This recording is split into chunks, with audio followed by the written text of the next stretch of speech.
Bem-vindos ao Observatório da Imprensa. Estamos hoje em Madrid, na famosa Puerta del Sol, e vamos falar de um dos melhores jornais do mundo, El País, um jornal global em língua espanhola.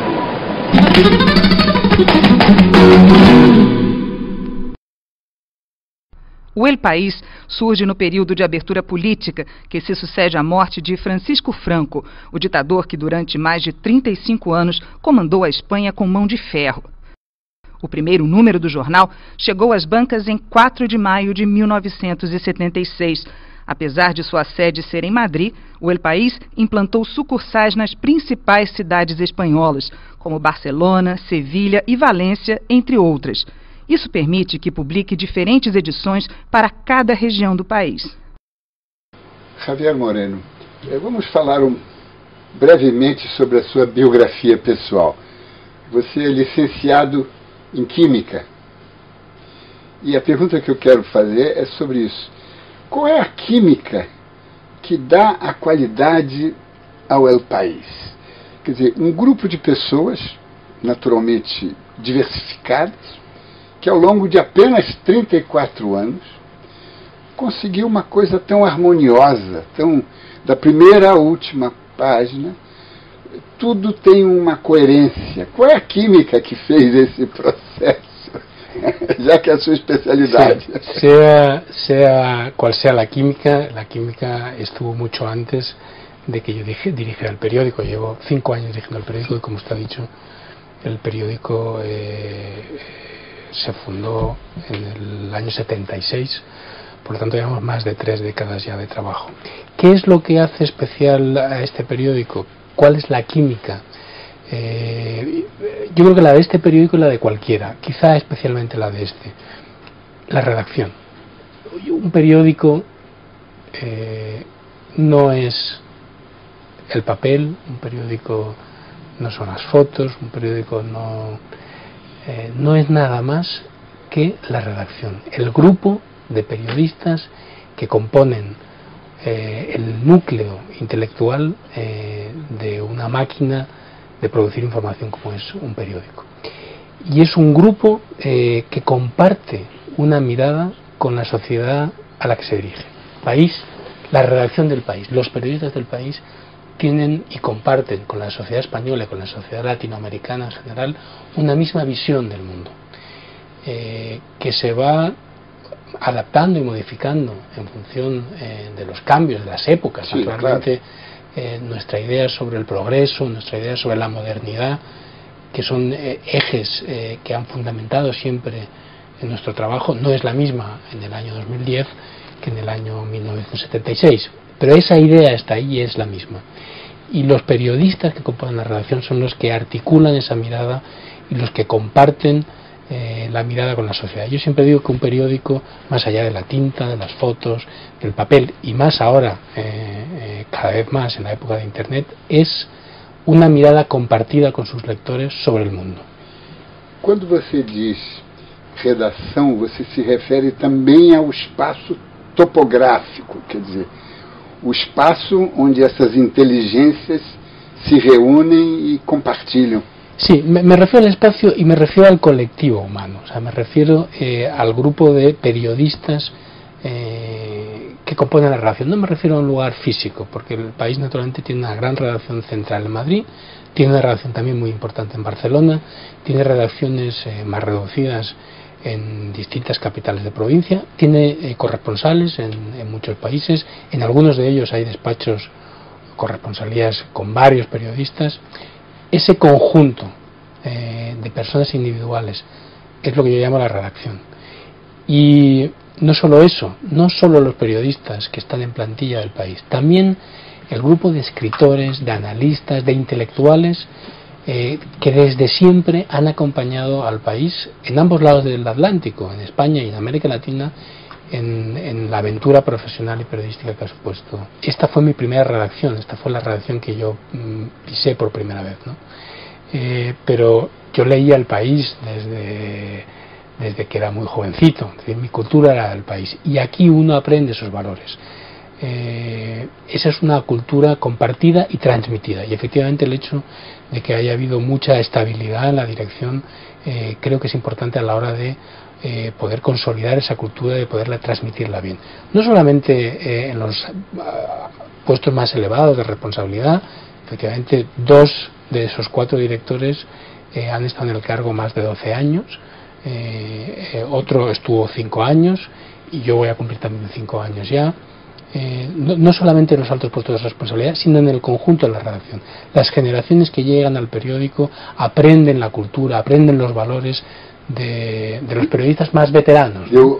De oído, de ver trabajar, de compartir esa mirada a la que me refería antes sobre el mundo. Y eso, mantener esa continuidad, mantener esa cultura es muy importante. Hay expresiones muy del periódico, muy de la redacción, que lo evidencian, ¿no? Cuando uno llega aquí, de repente descubre cuando hace algo, cuando pone un titular que no es muy correcto, cuando redacta una entradilla o una pieza de información y algún responsable dice no, esto no es el país. Y entonces uno aprende que efectivamente hay unas normas, algunas de ellas están escritas, tenemos un estatuto de la redacción, tenemos un libro de estilo, otras no están escritas, son reglas asumidas por el colectivo y que uno va aprendiendo a base de esas pequeñas señales, ¿no? Esto no es el país, o al contrario, esto es muy el país, y esto lo va aprendiendo uno, y sí creo que es fundamental a la hora de marcar essa continuidade. O El País demonstrou desde seu primeiro número uma clara vocação democrata. Se tivéssemos que rotulá-lo de acordo com sua linha ideológica, poderíamos dizer que se trata de um jornal de centro-esquerda. El País se arrogó y cumplió con ello el papel de explicar a la sociedad qué era la democracia y que eran un montón de cosas sobre las cuales los españoles no habíamos podido tomar decisiones antes porque simplemente no existía la posibilidad de tomar. Aquí no sabíamos si era bueno o no divorciarse, si valía o no divorciarse, pero no eso, si valía o no publicar en catalán libros, o si porque no estaban, o si valía, o si podía haber comunistas. Si los comunistas eran verdaderamente demonios o no, pues lo del comunismo fue tremendo.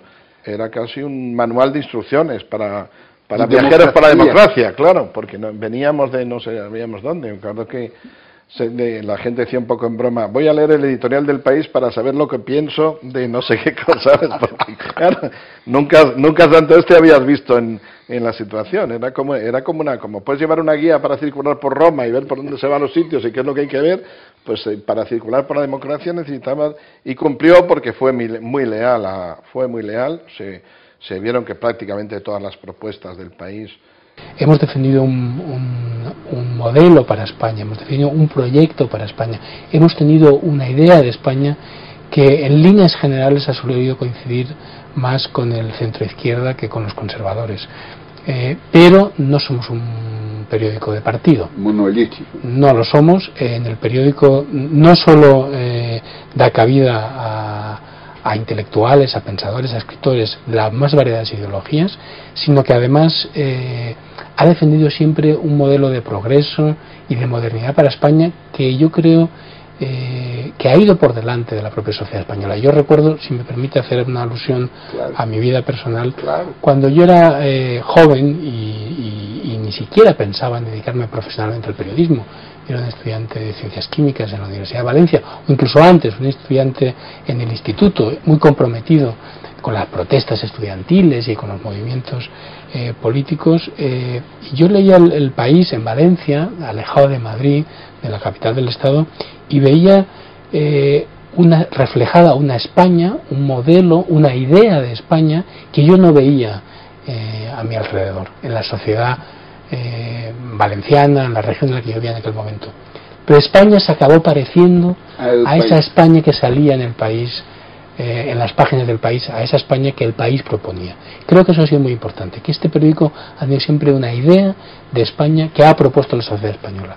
Y que sí, es verdad que ha coincidido mayoritariamente con las propuestas del centro izquierda, pero es un proyecto autónomo, propio del periódico, que incluye más elementos, no solamente de política, de progresismo, de izquierda, también liberales, con una visión humanística, con una visión amplia de la cultura y del papel de la cultura en el progreso en la sociedad, que nos han distinguido muchas veces de un puro proyecto político, naturalmente. Dos momentos mais marcantes da história do jornal se deu durante o golpe de 23 de fevereiro de 1981. Comandados pelo tenente-coronel da Guarda Civil, Antônio Terreiro, os revoltosos detiveram todos os membros do Congresso e colocaram tanques nas ruas.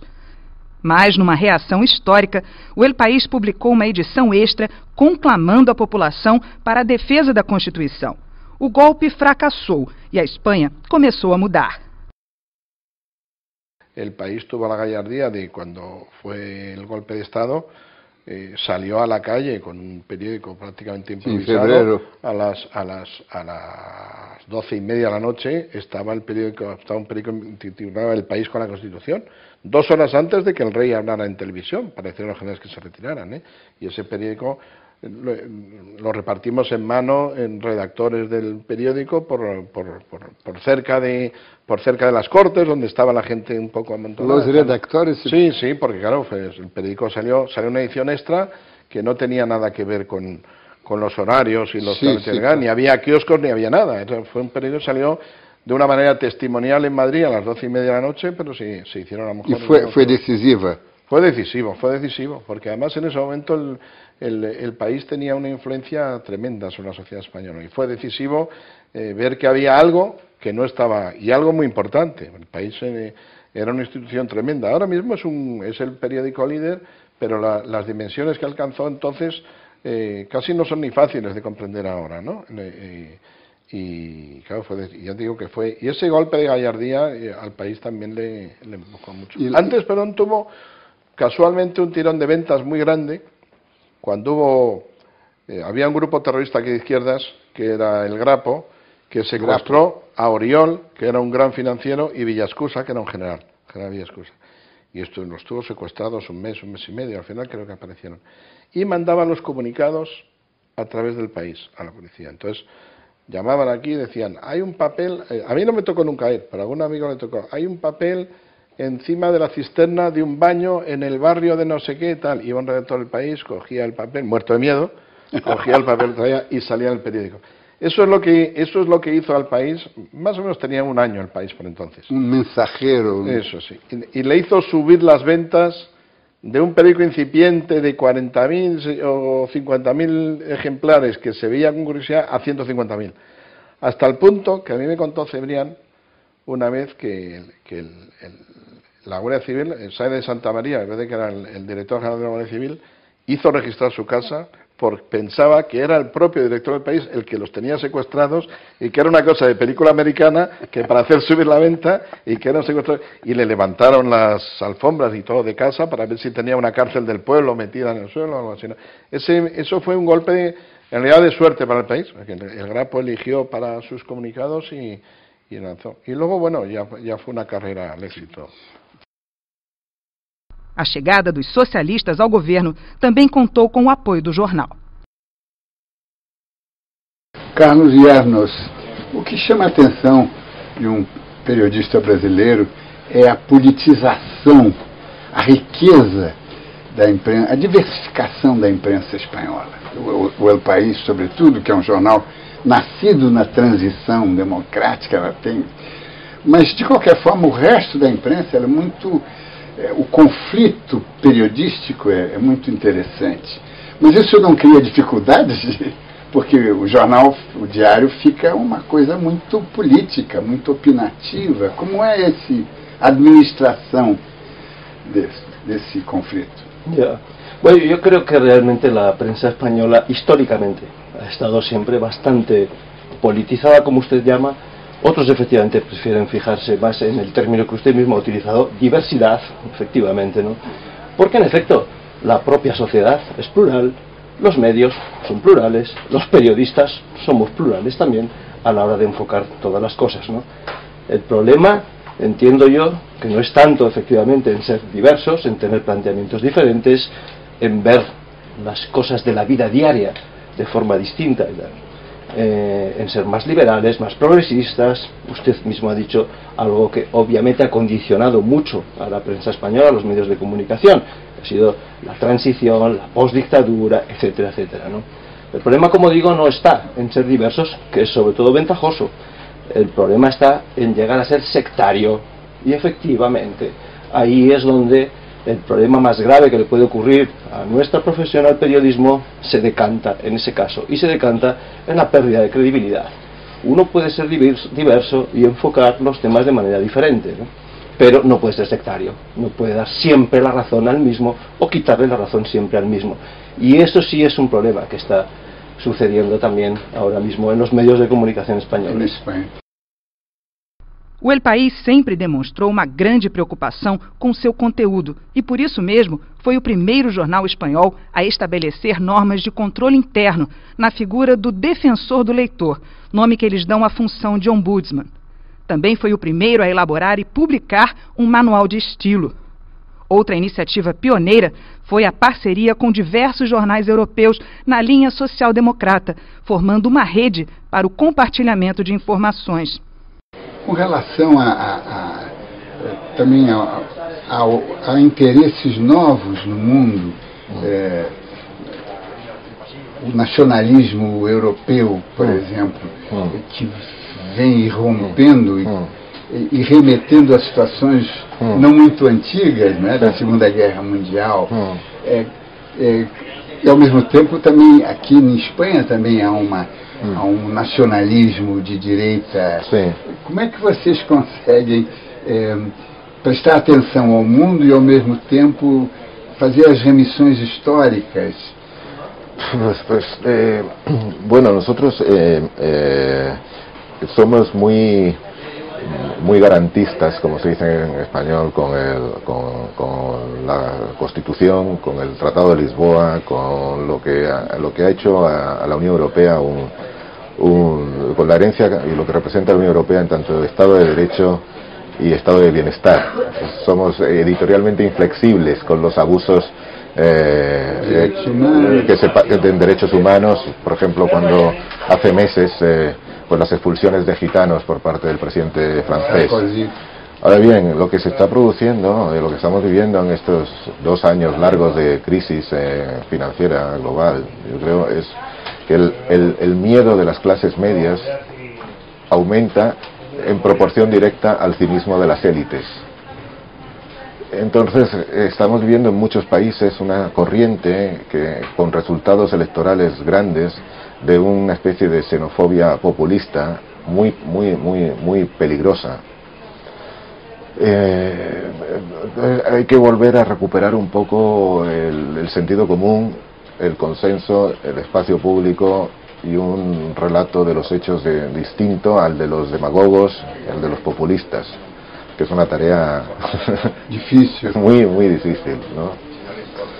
Pero sí es una de las vetas, digamos, del desarrollo político europeo más peligrosas que se están dando ahora, ¿no? Eso que está ocurriendo en Holanda, la xenofobia frente a los inmigrantes, sean gitanos o musulmanes o turcos. Holanda, Suécia, mas o fenômeno também se processa aqui na Espanha também, com uma certa angústia com relação à crise econômica e também com entonações um pouco direitistas, caso Garzón, por ejemplo. Sí, por supuesto. Porque es que hay que distinguir en España, evidentemente la derecha política social no es inmune a las corrientes que vienen de otras partes. Por ejemplo, vimos hace unos meses como algunos dirigentes del Partido Popular Español celebraban todos los eslóganes del Tea Party, ¿no? Esa especie de extremismo populista suena bien en determinados oídos entre la derecha española, pero en el tema de inmigración, por ejemplo, no hemos tenido episodios en los últimos tiempos de ataques xenófobos o cosas por el estilo. Tenemos una enorme ventaja como españoles, que es que buena parte de la inmigración que recibimos es inmigración latinoamericana, de Ecuador, Perú, Bolivia, con lo cual hay una comunidad de idioma, cultural, religiosa, que atempera mucho los conflictos, digamos, porque al fin y al cabo te entiendes y participas de un mismo tronco común. Pero esto que está ocurriendo, yo me refería en Europa porque es más la inmigración, pero la moda que viene de los Estados Unidos, de este Tea Party, yo creo que es muy perniciosa. Muy perniciosa porque además, desde mi punto de vista personal, saca el debate político de sus cauces tradicionales para que de pronto fluya en los programas de entretenimiento de televisión, para que de pronto una banalización muy tremenda, ¿no?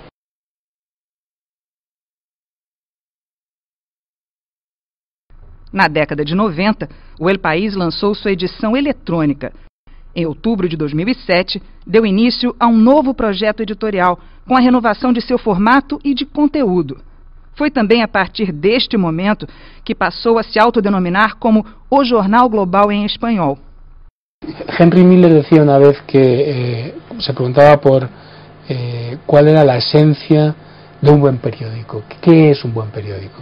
Y la respuesta que Miller daba era un buen periódico es la nación dialogando consigo misma.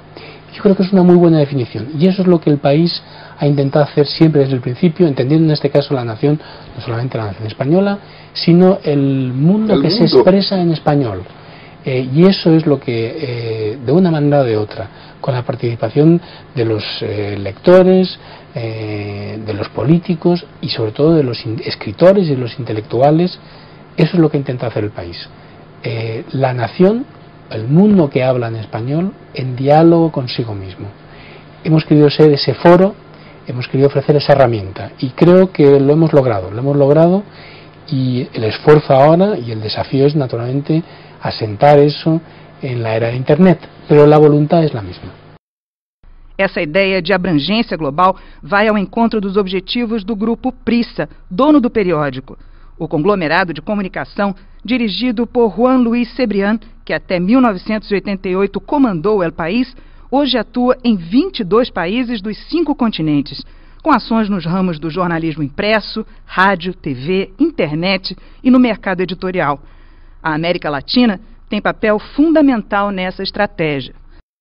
A opinião desse jornal possui grande influência entre os profissionais do setor na Argentina e é respeitado e temido pelos políticos que sabem que uma crítica publicada pelo El País não será somente lido na Espanha, mas em toda a Europa e no resto da América Latina. Recentemente, o jornal disparou em diversas ocasiões intensas críticas contra a presidente Cristina Kirchner pela forma como esta exerce de forma permanente confronto com a imprensa que não está alinhada com seu governo. O governo Kirchner, que costuma responder a todo tipo de comentário negativo, praticamente ficou calado perante as críticas do El País. O El País ainda é um bom jornal, mas eu vejo deficiências no El País. Primeiro eu vou falar das qualidades. Eu acho que o El País tem uma edição dominical espetacular, digna dessas que a gente mencionou antes, da grande imprensa de língua inglesa.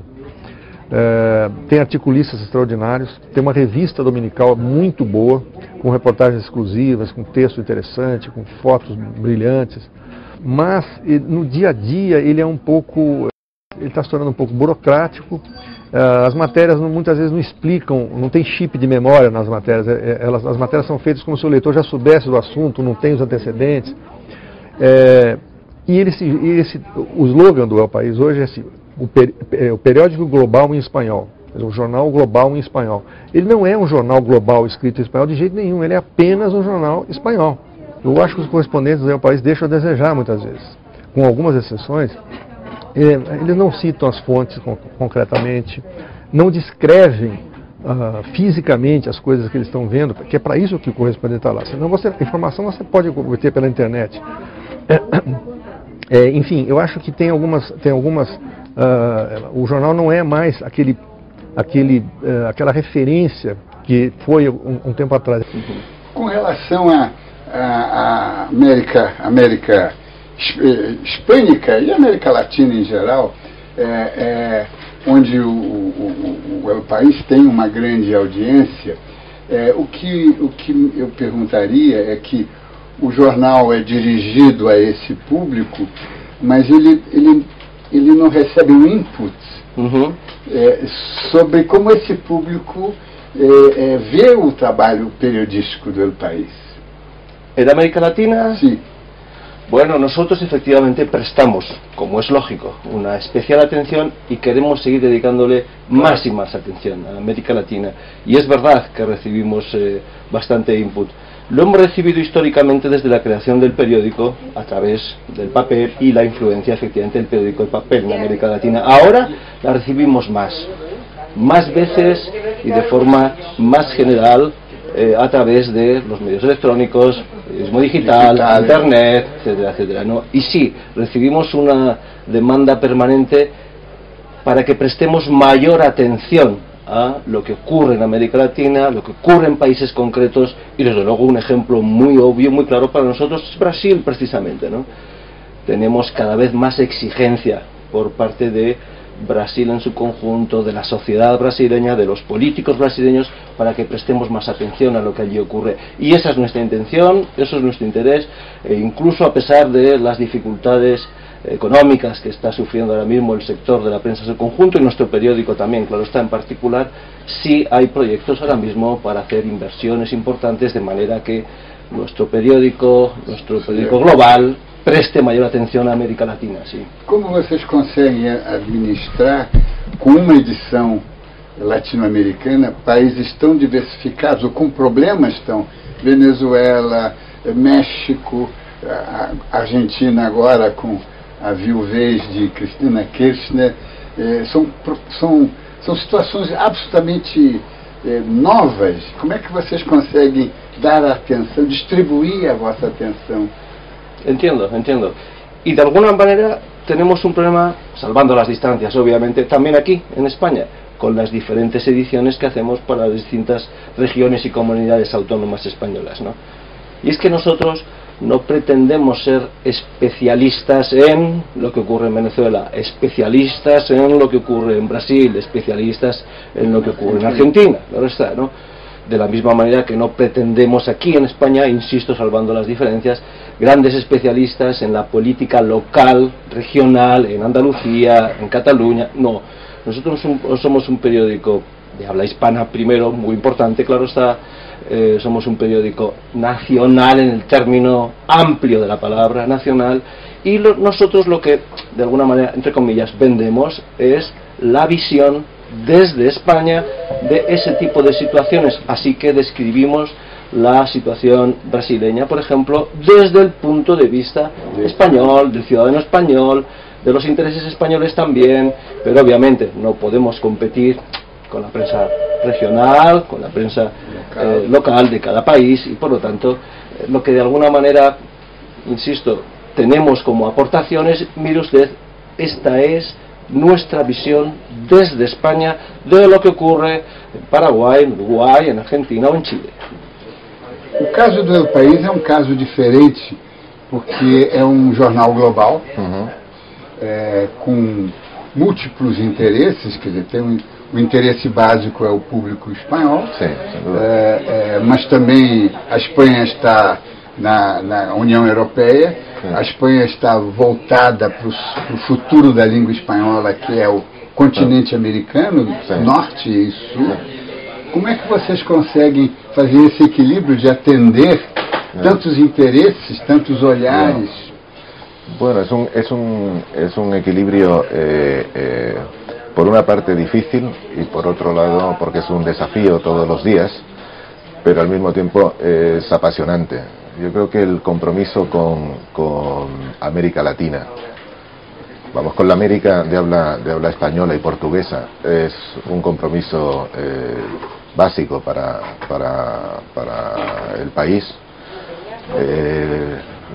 Desde el punto de vista incluso político, el idioma es un valor estratégico para España. Desde el punto de vista de mi trabajo en el día a día, lo que al periódico El País o a la web del País le hace ser más competitivo, donde nosotros podemos ganar frente al mundo anglosajón, es dando la mejor cobertura sobre los países de América, siendo los mejores en Cuba, en Venezuela, en Brasil, en Argentina. Eso es lo que nos hace grandes, pero al mismo tiempo somos una parte, también nos hace grandes frente a Europa, y claro, para la opinión pública española y para la propia administración española, estamos en Europa, que es un terreno de cesión de soberanía muy importante en muchos campos, con lo cual hay que jugar con las dos piernas, ¿no? Uma outra grande preocupação do El País, segundo seus dirigentes, é com a produção intelectual, com o fazer pensar. Isso faz de uma empresa periodística moderna algo que os americanos chamam de uma learning organization, quer dizer, é uma organização que se estuda, ela está permanentemente em estudo e todos que trabalham nela também estudam, né?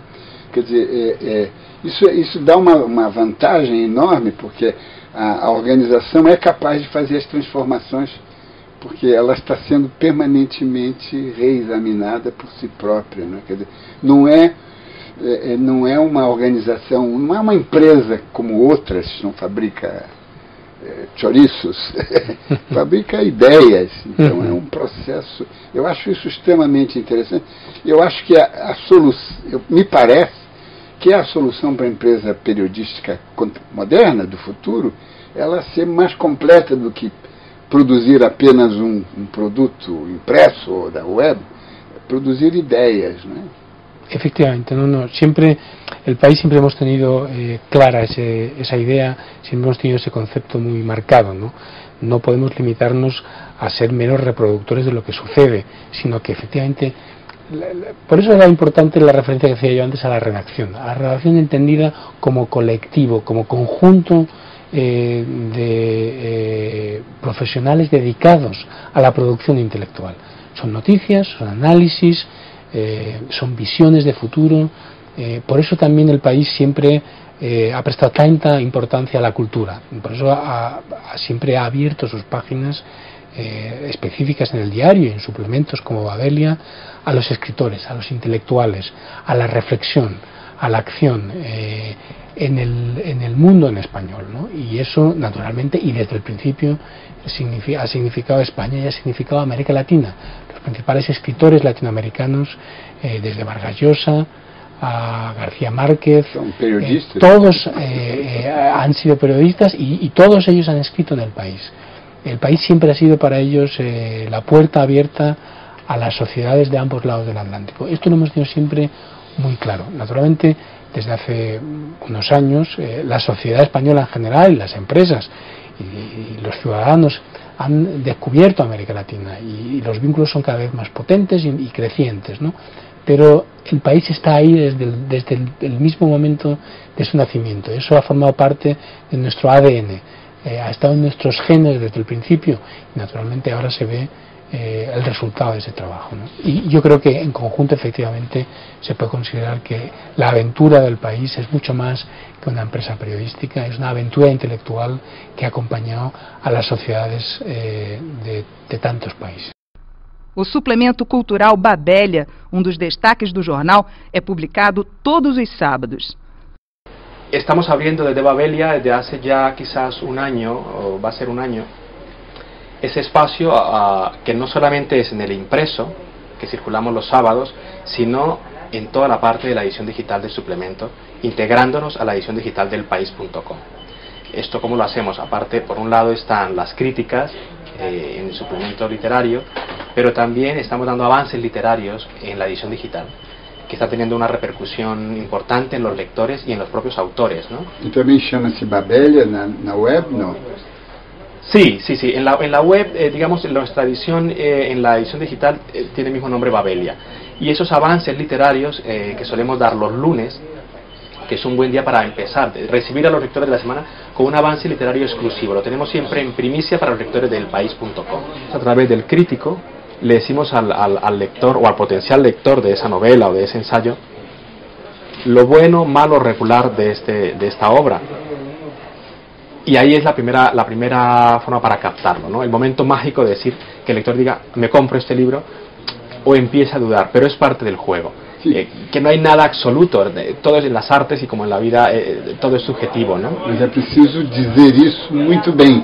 Exacto. Que o livro é bom. Exacto. Porque pode-se escrever mal sobre um livro Sí, sí, pero ellos tienen claro que su artículo, su pieza como crítico, es no solo mostrar su entusiasmo como lector, sino darle elementos de juicio al lector de por qué algo es bueno y si les parece que algo es regular o malo, explicarlo.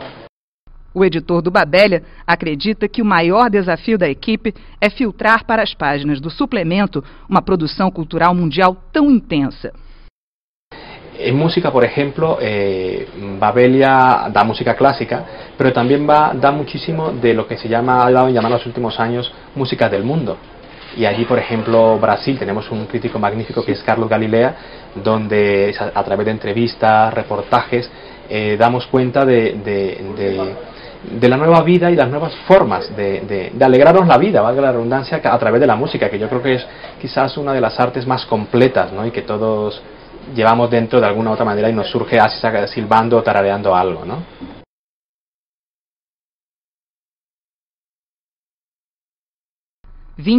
anos depois de sua fundação, o El País investe na formação de profissionais e mantém sua própria escola de jornalismo. El periódico siempre consideró desde el principio que el periodismo es un oficio. Siempre hemos tenido dudas de que, yo personalmente, pero esa es también la cultura del periódico, ¿no? De que el periodismo sea una educación superior en el sentido de una ciencia, algo para lo que uno necesite una licenciatura de 5 años. Sí hemos pensado que es un oficio que se aprende ejerciéndolo.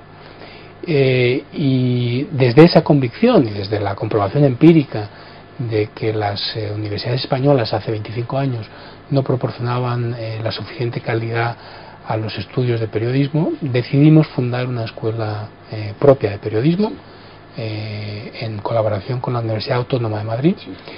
Y entonces la escuela está situada físicamente en las instalaciones del periódico. Sus profesores no son teóricos del periodismo, sino son periodistas del país. Los alumnos trabajan con material del que circula en las redacciones del país en tiempo real y elaboran productos periodísticos, periódicos, radios, revistas en tiempo real con los materiales propios y de agencias de los que dispone el periódico, ¿no? Y naturalmente ahí se aprenden también no solo unas técnicas, no solamente el oficio, se aprenden unos valores, una manera de abordar el oficio y una manera de mirar a la sociedad. Y eso es importante. Muchos de los profesionales del país que ahora trabajan en el país vienen de la escuela, algunos de ellos en cargos de responsabilidad. Yo mismo he pasado por la escuela de periodismo del país, pero esa escuela de periodismo naturalmente ha proporcionado también muchos profesionales al resto de la prensa europea y crecientemente más también a la prensa en toda América Latina, porque tenemos siempre un número importante de alumnos de Latinoamérica. Fiz o Master de Jornalismo do El País em 1993, isto é, foi a 7ª turma do Master. Para entrar ali é necessário passar por uma bateria de difíceis provas, mas não é necessário ser jornalista para fazer o curso, que dura 1 ano e é profissionalizante. De minha turma, metade eram jornalistas, enquanto que a outra metade dividia-se em formados em literatura, administração, economia, história e até havia uma médica. Os professores eram os próprios editores e chefes do jornal. Os alunos do Master, além das aulas práticas, fazem estágios dentro do país ou dos meios de comunicação do grupo, de forma a trabalhar de lado a lado com os profissionais mais destacados do jornalismo espanhol. A impressão que eu tenho é que aqui esses órgãos democráticos internos funcionam de uma forma mais flexível, me parece, não? Bueno, aquí hay efectivamente órganos similares de expresión de la redacción. Y bueno, un director siempre dirá que los desencuentros son permanentes y que las peleas y las tensiones pues la amargan a uno todas las semanas, ¿no? Lo cierto es que cuando uno toma un poco de perspectiva, tiene usted razón, y los órganos de expresión de la redacción y la redacción, por tanto, y la dirección del periódico siempre han estado o siempre han discurrido por la misma línea central, ¿no? Les voy a poner un ejemplo para calibrar el tamaño de esa, o la magnitud de ese consenso, ¿no? Hay un artículo en el Estatuto de la Redacción que permite al comité profesional, a la redacción, expresar públicamente, es decir, en un espacio en el periódico, su desacuerdo con una posición editorial del diario. Editorial. Sí, con la expresión, con una opinión que el periódico haya expresado en un editorial, cuando 2/3 de la redacción consideren que no se sienten representados, ¿no? Bueno, esa facultad se ha utilizado en el periódico. Se ha utilizado en apenas, en tan pocas ocasiones, en 3, 4, no sabría decirle ahora, durante mi mandato una vez solo, en los 5 años que llevo al frente, y en la historia anterior del periódico un par de veces más. No se ha utilizado más veces. Existiendo y habiéndose hecho uso de ella en alguna ocasión. Es decir, que esos órganos existen, hay disensión, pero realmente está limitada a muy pocas ocasiones en la historia. ¿Y cuándo fue esa ocasión? Sí. Pues yo recuerdo 2, y seguramente habrá alguna más. Una reciente, que fue siendo yo director, cuando un editorial del periódico, bueno, sobre el Che, sobre la figura del Che, fue una revisión un poco de lo que había significado el Che Guevara en los movimientos políticos y revolucionarios de América Latina. Y ahí tuvimos una pequeña disensión con la redacción, y recuerdo que hubo también otra cuando el periódico se pronunció a favor del referéndum o del voto sí en el referéndum sobre la incorporación a la OTAN de España. Han sido 3 o 4 ocasiones, no han sido más. A defesa intransigente de alguns princípios editoriais já levou o jornal a bater de frente com instituições poderosas, como a Igreja, por exemplo. El Papa, cuando estuvo en Santiago y Barcelona en noviembre, invadió, fue un discurso claramente político, no fue un discurso pastoral. Decían que la visita iba a ser pastoral, y lo que hizo fue un discurso no solamente contra el gobierno español, sino contra las tendencias de la sociedad española. Es decir, yo creo que el Papa perdió una oportunidad de decir algo nuevo, de ser escuchado, porque al fin y al cabo lo que vino a decir fue lo mismo de siempre. Primero exageró, porque el laicismo en España es un fenómeno casi natural, como está ocurriendo en tantísimas sociedades desarrolladas.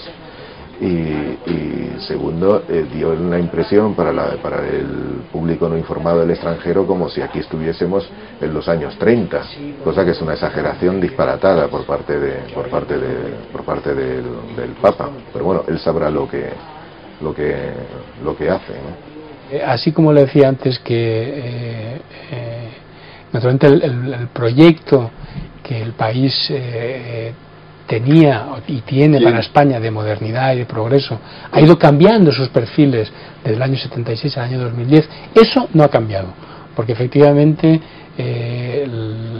la intromisión de la Iglesia en los asuntos de Estado, la pretensión de los obispos españoles y del Papa de imponer su visión y su visión y sus costumbres al conjunto de los ciudadanos, su defensa de una idea de la religión que supone ver la religión no como la vemos nosotros, como un derecho de los ciudadanos, sino como una obligación de la sociedad, como lo ven ellos.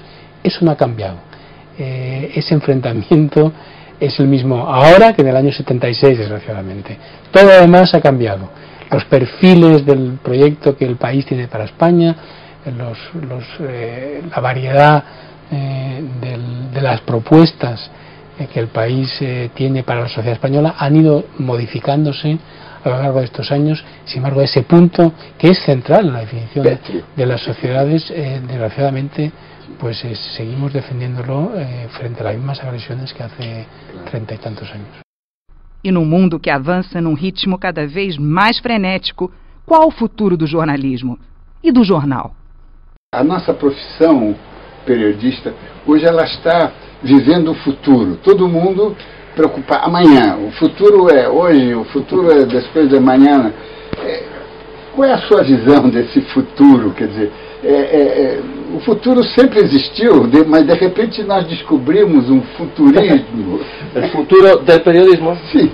Bueno, claro, por supuesto, siempre ha habido distintas fases, distintos condicionantes y condicionamientos a base de también, claro está, de los avances tecnológicos. Ahora estamos viendo, obviamente, la gran explosión de la digitalización, de Internet, las webs y tal, ¿no? Unos avances en los que, por cierto, estamos todavía en la edad de piedra, en la edad de bronce. Acaba de empezar esto, ¿no? ¿Y esto qué es lo que nos ha llevado? Nos ha llevado a una crisis, no del periodismo, por supuesto, sino una crisis, en todo caso, en el modelo de negocio. Pero lo que nos abre esto es otros modelos de negocio por descubrir y que entiendo que nos va a ir mucho mejor. Entre otras cosas, por una cosa muy elemental. Nuestros clientes, nuestros lectores son muchos más que antes. Antes en el país los contábamos por centenares de miles, ahora los contamos por millones. Otra cosa es cómo efectivamente se encuentra ese modelo de negocio adecuado para muchos más lectores y cómo efectivamente puede dar un mejor rendimiento. Eso en cuanto al modelo de negocio, que no es mi especialidad. Nosotros somos periodistas, no es mi especialidad. Eso es cosa de otros. En cuanto al periodismo, que eso sí que me interesa y eso sí que me afecta. El futuro del periodismo es el futuro del buen periodismo, el que ha sido siempre. Obviamente, en la medida en que el periodista se preocupe de contar aquello que las instituciones y que los poderes no quieren que se sepa, y que además lo interpretemos bien, lo contextualicemos bien y nos estudiemos bien todas las cuestiones que nos afectan y sobre las que escribimos, y por lo tanto aportemos calidad, contenidos y calidad. En la medida en que eso lo hagamos bien, ese es nuestro futuro, como fue nuestro buen pasado, y siempre será. Eso es periodismo. Y saber contar una historia con principios, medios y fin. Exacto. Essa qualidade não baixa à medida que se amplía a audiencia. Hay un peligro, evidentemente. Y también, en efecto, yo he distinguido antes entre la crisis en el modelo de negocio y, por otra parte, el buen periodismo. Pero claro, no hay que ser tan inocentes. Efectivamente, a veces una cosa está relacionada con la otra. Así que hay que estar muy atentos como periodistas, ¿no? También, hay que decirlo claramente, ante o frente a nuestras propias empresas, para evitar que baje esa calidad, de manera que la crisis en el modelo de negocio no afecte a los medios y los recursos que se dedican a hacer buen periodismo, porque estaremos en algo muy de acuerdo: hacer buen periodismo es muy caro, y cuando en ocasiones algunas empresas, y lo estamos viendo ahora en estos meses, en estos años, se dedican a recortar sus gastos, pero recortándolos de donde no deben, es decir, de los recursos dedicados al buen periodismo, obviamente esto afecta a la calidad, y están cayendo algunos periódicos. Y también opino, algunos periódicos y algunos medios en general, y también opino que el futuro, desde luego, no va a poner demasiado en peligro a los buenos medios de comunicación. Al contrario, tenemos ejemplos en Europa y en Latinoamérica también, por supuesto, de buenos periódicos a los que la crisis les está afectando menos. Hacer un buen producto. Los cambios en la tecnología, los cambios en las costumbres de los lectores y de las sociedades y los ciudadanos son tan rápidos, son tan intensos, que a veces nos cuesta como organización seguirles, ¿no? Entonces el país está haciendo un gran esfuerzo para trasladar esa mirada compartida con la sociedad, con las sociedades española y latinoamericana, a la era digital. Y estamos haciendo un esfuerzo importante porque no es fácil, ¿no? Pero esa es nuestra voluntad. Y efectivamente estamos cambiando estructuras en la redacción, estamos invirtiendo en tecnología y estamos tratando de construir ese diálogo con las sociedades también en Internet, ¿no? Cuesta a veces implementar los cambios, pero estamos convencidos de que tenemos también un gran proyecto para el futuro en Internet. Sin sufrimiento. No, con sufrimiento. Siempre los cambios, los grandes cambios, las grandes transformaciones siempre se realizan con sufrimiento. Esperemos que sea un sufrimiento soportable para la mayoría de nuestros redactores y para el conjunto de la organización, pero será con sufrimiento, sin ninguna duda.